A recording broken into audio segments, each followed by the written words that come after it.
कौन है सपा के विधायक इकबाल महमूद, जिसके बेटे ने भीड़ को भड़काया, संभल को शमशान बनवाया? इंटेलिजेंस फेलियर या पुलिस की गलती? अलर्ट के बाद भी कैसे जमा हुई भीड़? सुनिए किसने भेजे सीक्रेट मैसेज। अब तक 21 गिरफ्तार। आरोपियों के पास से मिले ऐसे सामान जैसे मरने मारने को थे तैयार। खुली कुंडली। घटना के बाद खोखा क्यों गिन रही पुलिस? क्या है मोबाइल टावर डंप टेक्निक जिससे पकड़े जाएंगे एक एक उपद्रवी? क्या संभल की साजिश वाली स्क्रिप्ट किसी नेता ने लिखी? क्या उसका मास्टरमाइंड बाहर बैठा था और उधर संभल सुलग रहा था? घटना के 24 घंटे बाद एसपी ने जो खुलासा किया है उसे सुनकर हर कोई दंग है। पुलिस की एक टीम आरोपियों से पूछताछ में जुटी है, दूसरी टीम उनकी कुंडली खंगालने में जुटी है, तीसरी टीम साजिशों का सुराग ढूंढने में लगी है और जो सुराग मिला है वो डरा देने वाला है। संभल पुलिस ने कुल 7 एफआईआर अब तक दर्ज की है, जिसमें से 5 एफआईआर कोतवाली में और 2 एफआईआर नखासा थाना क्षेत्र में दर्ज की गई है।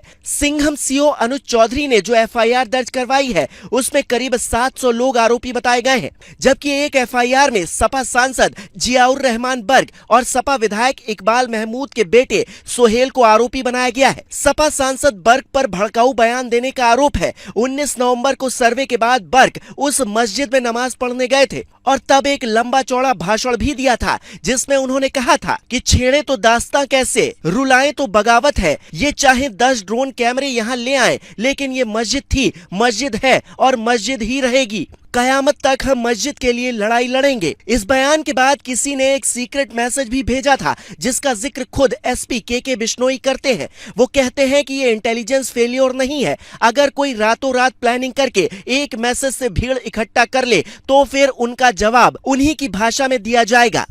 अगर कोई ओवरनाइट किसी की प्लानिंग हो और उस प्लानिंग के तहत अगर कोई व्यक्ति सडनली गलियों में से जब एक ही समाज के कम्युनिटी के लोग हैं उनको कोई एक सीक्रेट मैसेज या कम्युनिटी के लिए अगर वो पहुंच जाता है और सब लोग आ जाते हैं, तो that is not an intelligence failure, that is not a security failure, that is eventuality जिसके साथ डील करना पड़ता है और उसके साथ उसी तरीके से डील किया गया। अब वो मैसेज किसने भेजा, ये पता करने के लिए पुलिस सैकड़ों मोबाइल फोन को रडार पर लेने वाली है। मोबाइल टावर डंप टेक्निक, जिसका सहारा अक्सर सीबीआई जैसी एजेंसियां लेती हैं, उसकी मदद से यूपी पुलिस गुनहगारों का पता ढूंढ सकती है। वो पता कर सकती है कि इस एरिया में उस वक्त कौन कौन से नंबर एक्टिव थे। क्या वो नंबर बाहर के थे, क्योंकि जहां मस्जिद है उसके आसपास काफी संख्या में हिंदू भी रहते हैं। फिर इतनी भारी भीड़ क्या जानबूझकर आसपास के जिलों से बुलाई गई थी, ये भी एक गंभीर सवाल है। बड़ी बात यह है कि 24 नवंबर को जब संभल सुलग रहा था, सांसद बर्ग वहां पर मौजूद नहीं थे।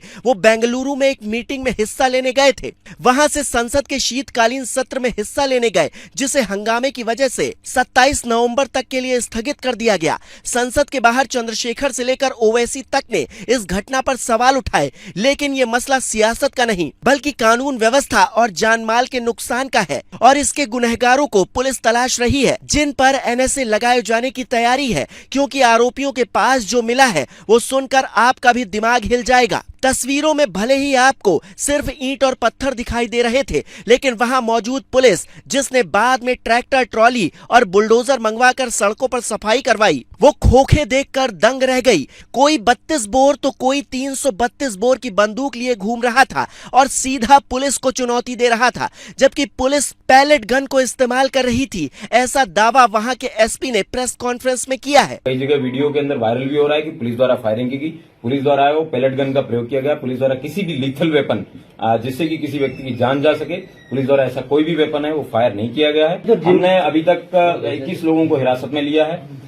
उन लोगों के पास से कई प्रकार के वेपन्स हैं, वो भी रिकवर हुए हैं और मौके पे और उससे भी ज्यादा इंटरेस्टिंग चीज है कि जिस जगह पे जो जहां पे फायरिंग चल रही थी, इन आपस लोगों के बीच में पता चला और पुलिस ने बाद में उन लोगों को चैलेंज करके वहां से दौड़ाया भी है, तो वहां पे भी कई प्रकार के 32 बोर के 315 बोर के और नॉर्मल 15 बोर के इस तरीके के तमाम जो है खोखे हैं। यानी जो लोग सवाल उठा रहे थे कि पुलिस फायरिंग कर रही थी, वो पूरी तरह सच नहीं है। हालांकि एसपी साहब के दावों की भी अभी जांच हो सकती है, जिसकी मांग ओवैसी समेत तमाम विपक्षी दल के नेताओं ने की है।